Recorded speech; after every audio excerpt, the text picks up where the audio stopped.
Jumpa lagi dengan saya, Willy The Rooms, tetap di The Sinners Channel.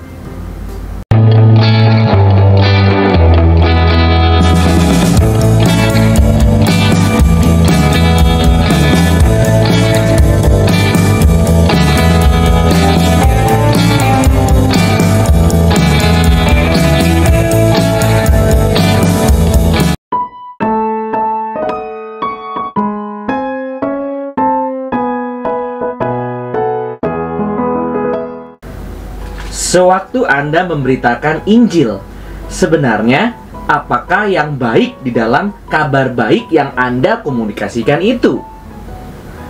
Ketika dahulu Anda menerima panggilan keselamatan, apakah sesungguhnya yang sedang Anda terima itu? Ketika kita mengajak kawan-kawan untuk semakin terlibat di dalam kehidupan gerejawi dan pelayanannya, sesungguhnya kita sedang mengajak mereka untuk melibatkan diri pada suatu usaha apa? Pertanyaan-pertanyaan ini sangatlah mendasar. Maka dapat kita duga, seperti yang biasa terjadi pada pertanyaan-pertanyaan mendasar yang lain, ada banyak sekali jawaban yang telah dipikirkan orang. Jawaban-jawaban yang jelek telah tersaring dengan sendirinya. Jawaban-jawaban yang bagus juga telah makin terasa dengan baik seiring proses perdebatan yang menajamkan kalimat-kalimat atau istilah-istilah yang kurang tepat dalam jawaban-jawaban tersebut. Maka setelah 2000 tahun kekristenan, jawaban-jawaban untuk pertanyaan-pertanyaan mendasar ini telah mengkristal mendekati kesempurnaan di dalam pengakuan-pengakuan iman dan katekismus-katekismus gerejawi. Jika kita cukup sabar dengan detail-detail logis dan cara-cara pengungkapan yang dalam beberapa kasus sudah tidak up to date lagi dengan konteks zaman kita, maka kita akan menyadari bahwa pengakuan-pengakuan iman dan katekismus-katekismus klasik itu adalah gudang harta karun warisan nenek moyang iman kita yang telah sering kita abaikan.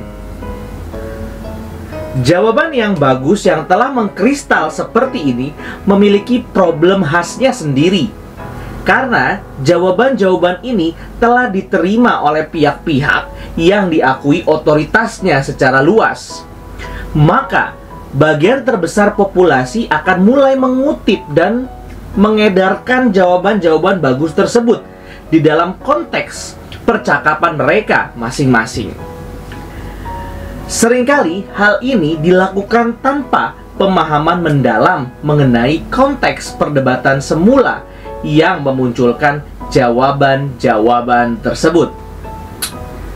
Penerapan lintas konteks seperti ini tentu tak dapat dihindarkan, tetapi tanpa pemahaman yang cukup tentang konteks munculnya formulasi-formulasi otoritatif tersebut, maka jawaban-jawaban tersebut tinggal menjadi sekedar slogan belaka.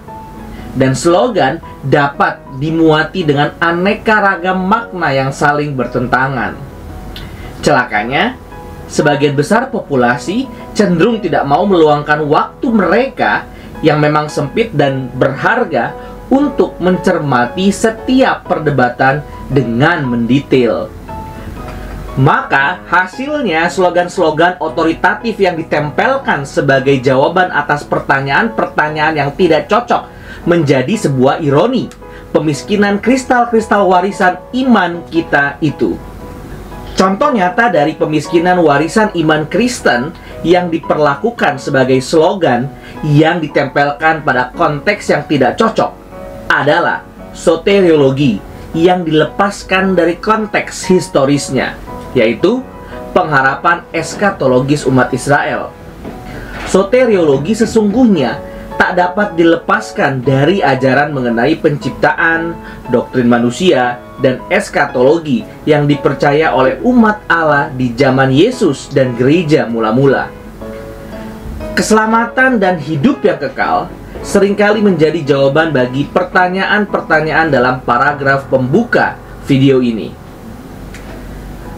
Kabar baik yang kita beritakan adalah keselamatan telah tiba dalam Kristus Yesus dan kini Anda dapat memperolehnya dengan cuma-cuma. Yang Anda terima atau tawarkan dalam pemberitaan Injil tersebut adalah keselamatan dan kehidupan kekal melalui karya penebusan Sang Kristus di Golgota. Dan kita makin melibatkan diri dan kawan-kawan semakin jauh ke dalam serangkaian usaha untuk menyebarluaskan berita mengenai keselamatan ini kepada orang-orang yang belum pernah mendengarnya atau masih belum mau percaya kepada berita itu. Coba cermati apa yang sesungguhnya Anda maksudkan dengan istilah keselamatan atau hidup kekal dalam jawaban-jawaban bagus tersebut.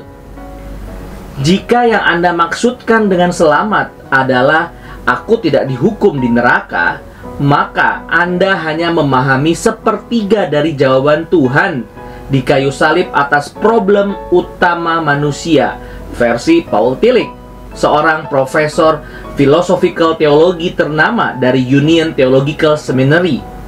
Sepertiga jawaban ini menjawab ketakutan kita akan kematian. 2/3 jawaban yang lain, menurut Tillich, adalah menjawab kegalauan kita yang bersumber dari rasa bersalah dan kesia-siaan hidup.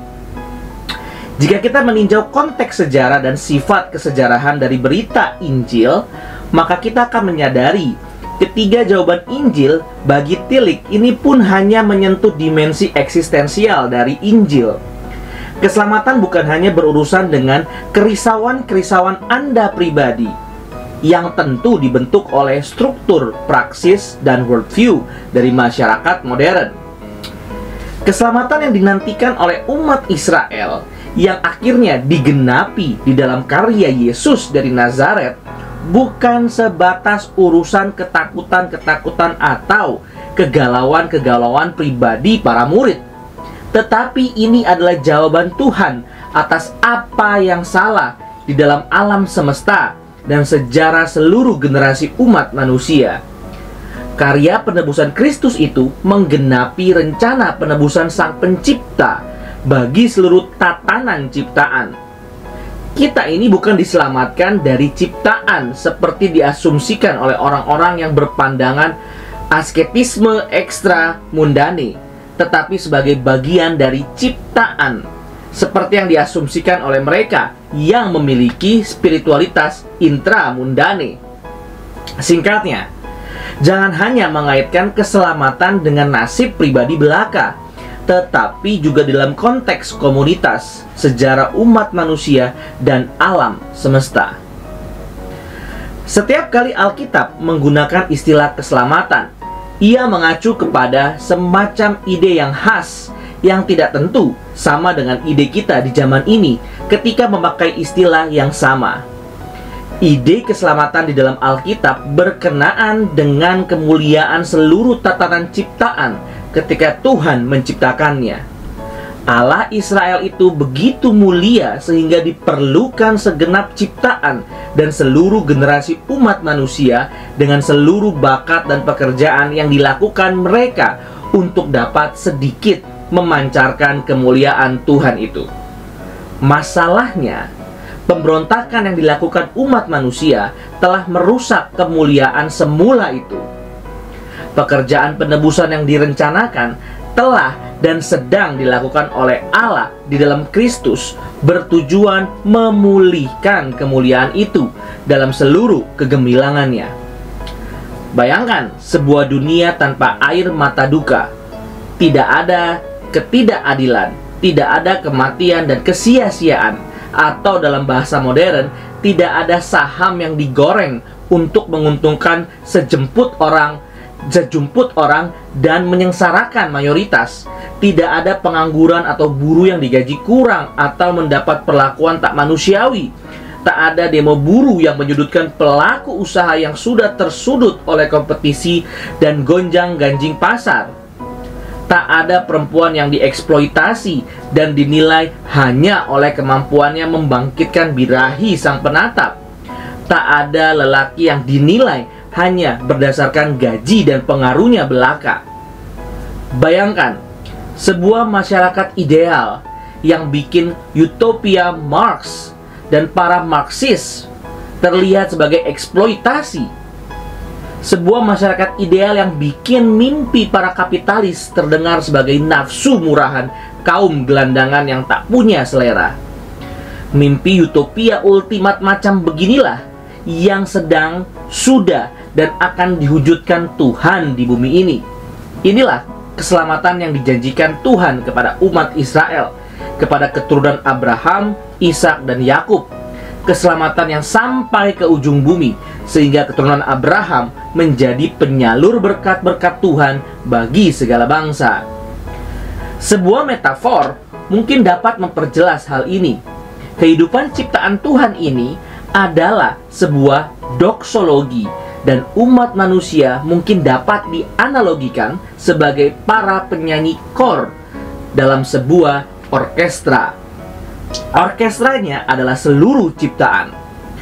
Glorifikasi adalah bagian dari rangkaian tindakan penebusan Tuhan, baik dalam diri tiap orang percaya, di dalam gereja sebagai jejaring komunitas iman, maupun di dalam alam semesta secara keseluruhan, untuk membawa sejarah kepada titik kegenapannya yang mulia.